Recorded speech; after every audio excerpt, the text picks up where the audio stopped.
una conversación. Una conversación en la que el coach pregunta y guía esta conversación para llevar al coachee o cliente a buscar dentro de sí mismo la solución o la forma de afrontar sus retos.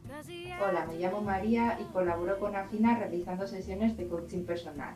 El coaching es una técnica que te ayudará a conseguir lo mejor de ti mismo, acercándote a los logros y metas que te gustaría alcanzar.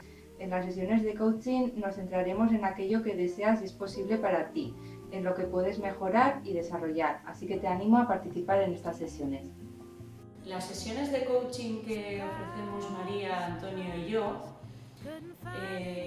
sirven para ofrecer un espacio de confianza a las personas afectadas donde puedan desahogarse y donde puedan compartir todas las dificultades y todas las preocupaciones que tienen en torno a esta enfermedad.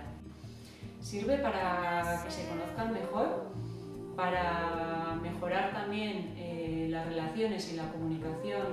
Me ha servido para afrontar de manera más fácil todo lo que es el proceso de cara a solicitar ya una incapacidad, a asumir las dificultades que tienes, pero que puedes hacer muchas cosas también, para estar más tranquila, conocerme más a mí misma, ver que tengo muchas más posibilidades de lo que en un principio creía, para afrontar también los problemas que van surgiendo familiares, que te vas desvinculando un poco de la gente de tu alrededor y ver que puedes hacer una vida medianamente normal.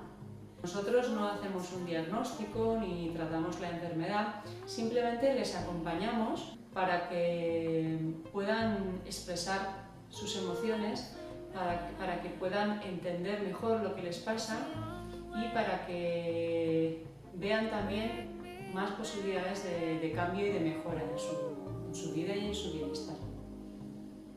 Hola, me llamo Laura y hace 6 años me diagnosticaron síndrome de fatiga crónica.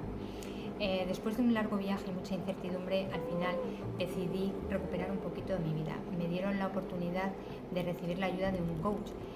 Yo la aproveché y la verdad es que desde entonces me enseñaron a pensar, a valorar y a decidir sin juzgar a nadie.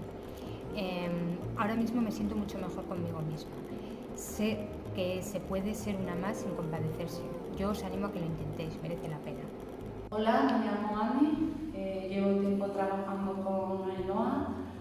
Me ha costado aceptar y ella me está ayudando muchísimo en aceptar lo que es la fibromialgia, en tener ilusión de que puedo tirar y de que tengo que cuidarme, en sentirme segura, en no sufrir por esta enfermedad y yo os animaría a todas a que lo probáis porque te sientes bien, te hace sentir bien. Couldn't find it in your eyes, but I'm sure it's written all